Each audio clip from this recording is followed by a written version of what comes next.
Hello, it is Penny and Kim here again with the 5 stars of strengthening families. We are on our fourth part, final, Penny, concrete support in times of need. We're going to be asking a new question there.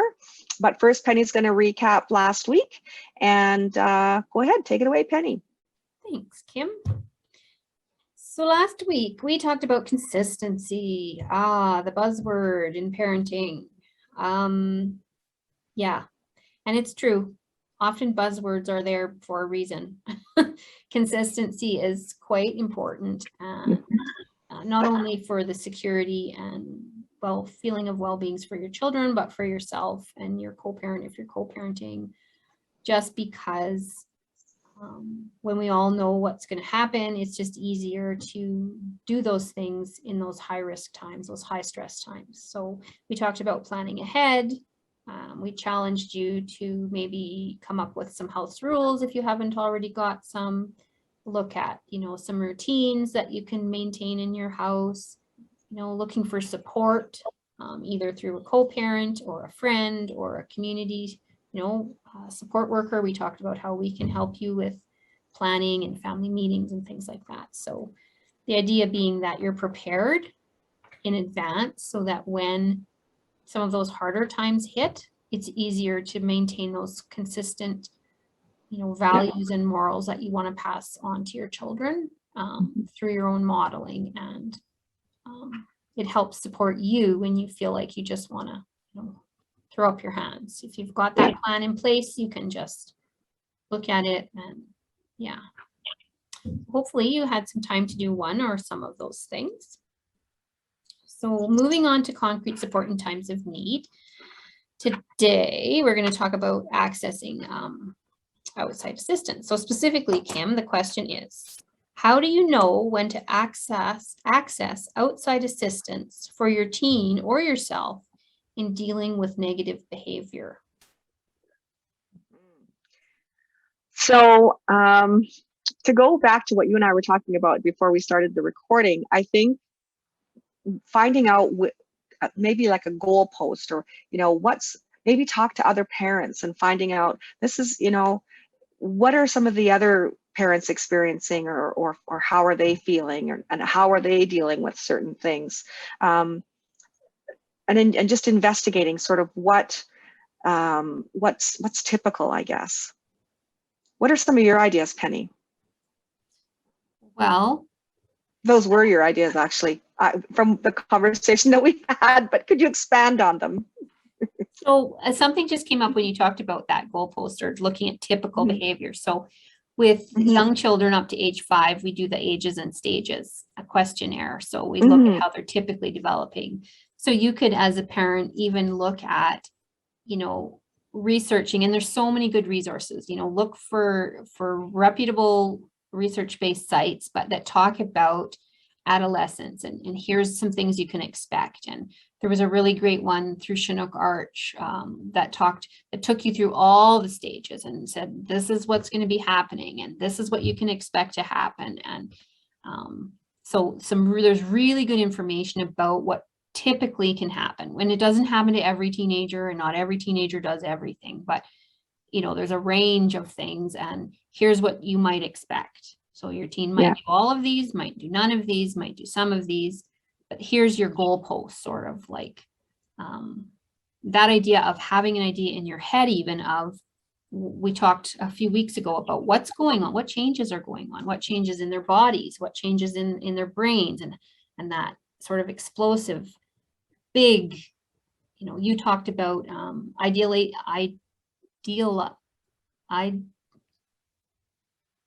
typical? I've lost the word.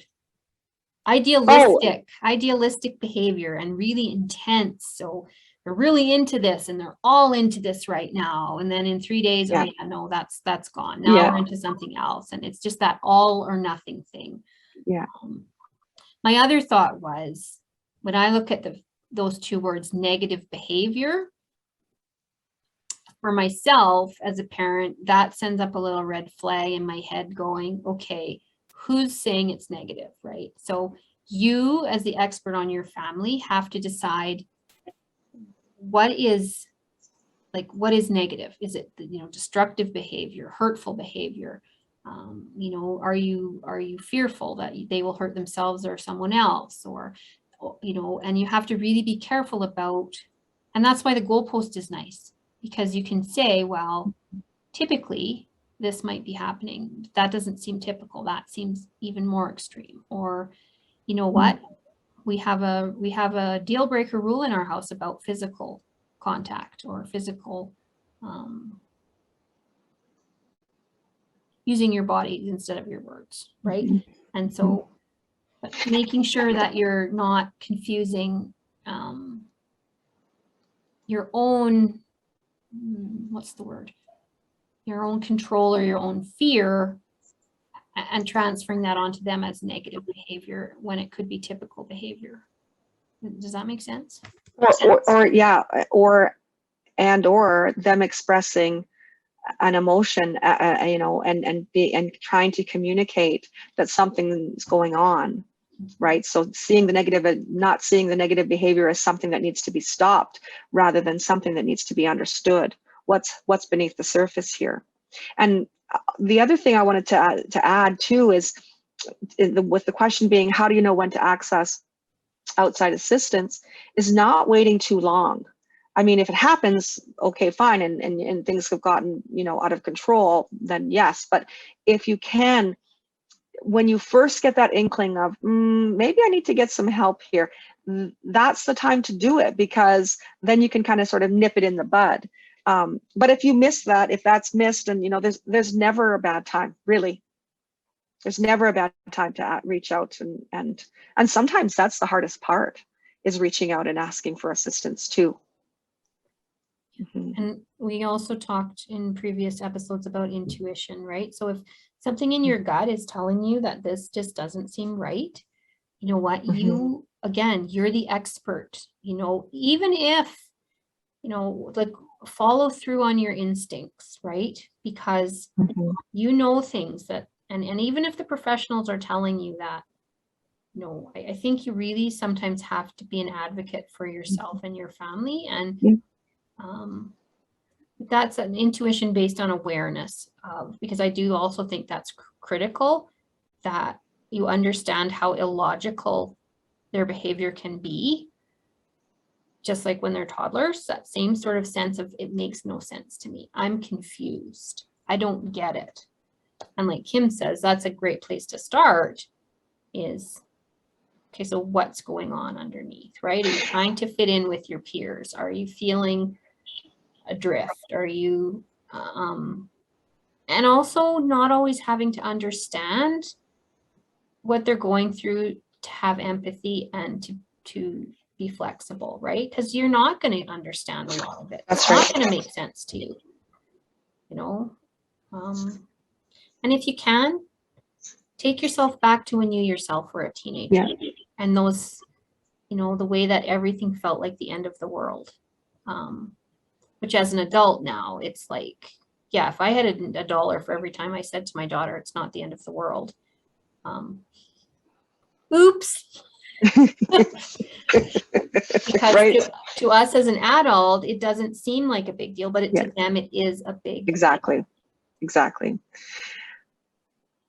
I'd like to add something that you said there, when you're reaching out and asking for that support, to still continue to follow your intuition, because it's not like by asking for support and that you're going to relinquish all control, that you have to do what the professional says. The professional is going to give you lots of different strategies and tools, and then you get to use your own intuition and your own knowledge and expertise of your own family to choose which of those you would like to use. So it's about gaining knowledge and support, to feel like you're not alone. Like oftentimes the professionals have been through it too, so you're not alone. There's others that are going through it. So it's not about relinquishing the control. That it's about actually probably even supporting you in your own control of your own expertise of your own family, if that makes sense. And we're not here to judge. We Right. We're here to support you in figuring out how you can be the parent you want to be, and we all know that it's a difficult thing, and you know, emerging adults and teens have some really specific challenges. So Exactly. yeah. So in summary, how do you know when? You listen. You listen to your teen, you listen to yourself. You gain some awareness around that, and maybe you gain some knowledge about, you know, that goalpost, what's typical, you know, is this something to be worried about? And maybe you research it and that little feeling goes away and you go, oh, maybe you research it and that feeling persists. Okay. Yeah. And you know, continue and take that next step. Sorry, keep going. I would say that you are the one who knows when to do that. You just have to be paying attention. Yeah, and I just want to add one little thing about the goalpost. It could be also if the goalpost has moved for your own child, so that their behavior is different than it was before. Could be another reason that something has changed, that something needs to be looked into, and reaching out for help there. So yeah, and don't be afraid to ask, right? I always think, you know, what if it's nothing? Well, what if it's nothing? What if it's something and you don't reach out? Yeah.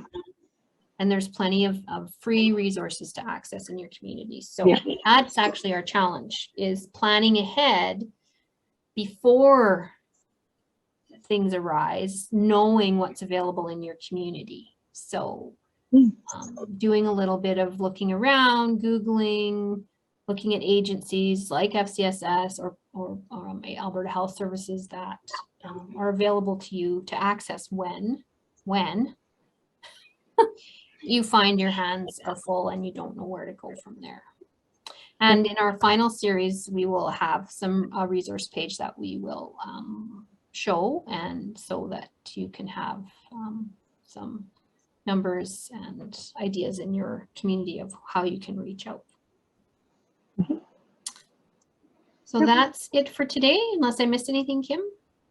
Nope. Just going to say, maybe in the meantime, if you're looking for some support, or just give us a call and or connect on our website, FCSS, www.fcss.ca. I don't think you even need to do the www anymore. I'm not sure. Plus, Eva always plunks in that lovely page at the end of our presentation that has our website on it. So, yeah, and we're in 16 municipalities. Nice, so, good, okay. Yeah, reach out, and the website's the best place to put you in touch with the person in your area. Well, thanks for joining us. Have a great weekend, and we'll see you next week. Bye.